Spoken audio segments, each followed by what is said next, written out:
తీస్తున్నానండి. Quinoa rice నానబెట్టుకుని 3-4 గంటలు అయిందండి. ఇగో ఒక అద్దపావు బియ్యం అండి, ఒక అద్దపావు కిన్వా రైస్ అండి. రెండు కలిపి తింటే షుగర్కి మనకి వెయిట్ లాస్ కంటే ఇంకా వెయిట్ లాస్ అని మీకు ఎంత చెప్పినా మీకు అర్థమవుతుందండి, చెప్పడం వేస్ట్ అండి. ఈ రెండు కలిపి తింటే మనలోకి షుగర్ పాలు తక్కువ అవుతాయండి. మీకు ఎవరైనా ఇంట్రెస్ట్ ఉంటే కిన్వా అని కాదండి, ఓదలో సాములు కొరలు ఏదైనా వేసుకుని బియ్యం మానలేనప్పుడు కొద్దిగా వేసుకుని వండుకోండి.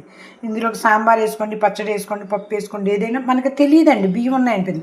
కాకపోతే ఒక్కటండి, గంజి ఎక్కువ ఉండాలండి, నీళ్లు వంచుకుంటే బాగుంటుందండి. గంజి ఎక్కువ అంటే ఏంటంటే పొడి పొడిలు ఆడుతూ ఉంటుందండి. అందుకు చెప్తున్నాను ఈ వీడియో. మీకు అన్నం వండటం రాదని కాదండి, అందుకు చెప్తున్నాను. ఎక్కువ మధ్యలో నీళ్ళు వస్తే అది అన్నాన్ని పట్టేస్తుందండి, బాగోదండి. పెట్టినప్పుడే మనం ఎక్కువ నీళ్ళు పెట్టుకోవాలి. ఫస్ట్ నుంచి ఇది ఆచారం అండి. ఇదిగోండి మొత్తం అన్నీ కలిపి పావు బియ్యం అయిందండి. పావు మీద గుప్పుడు వేసానండి, ఎక్స్ట్రా ఎప్పుడైనా ఉండాలండి. దీన్ని పెట్టుకుందామండి. ఇది బాగా తుప్పు ఉడికితే బాగుంటుందండి. పెట్టిన వెంటనే ఒకసారి కలపాలండి. ఎప్పుడైనా సరే బియ్యం పెట్టి వదలకూడదండి, కలిపితే అంటుకోదండి. లేకపోతే బెల్లం పంచదార ఎత్తే ఎలా అంటుకుంటుంది, ఇది ఎలా అంటుకుంటుందండి. ఇదిగోండి ఇదండి మన రైస్ ఉడుకుతుందండి. ఇప్పుడు ఇది మనం తిన్నామంటే వెయిట్ లాస్ ఏంటి, షుగర్ తక్కువ వెళ్తుందండి, ఎన్నాటికి మంచిదండి.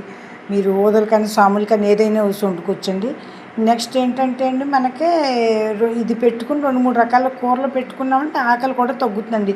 నాకు ఎక్కువ ఆకలేసేస్తుంది అంటే ఉట్టుకు అన్నం తింటే ఆకలి వేస్తుందండి, కూరలు ఎక్కువ తింటే ఆకలి వేయదండి. ఇదిగోండి ఇప్పుడు బియ్యపు గింజ తీసి చూసుకుందామండి.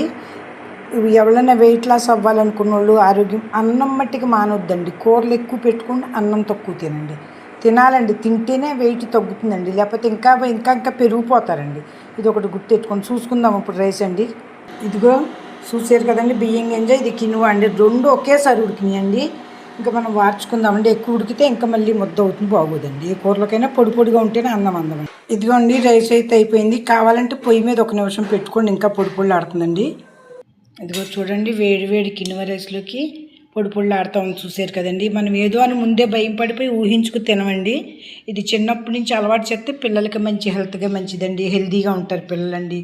బ్రెయిన్ కూడా షార్ప్ అవుతుందండి. దీంట్లో అన్ని రకాలు ఉన్నాయండి. అందుకే ఇదిగో మా మనవాడికి ఇప్పుడు సాంబార్, ఇదిగోండి సాంబార్ వేసి స్కూల్కి ఇచ్చి వస్తానండి. ఇదిగోండి మా మనవాడికి పెరిగేసి కినువ రైస్ 2 రకాలుగా పెట్టేసానండి. చూసే పెద్ద డబ్బా.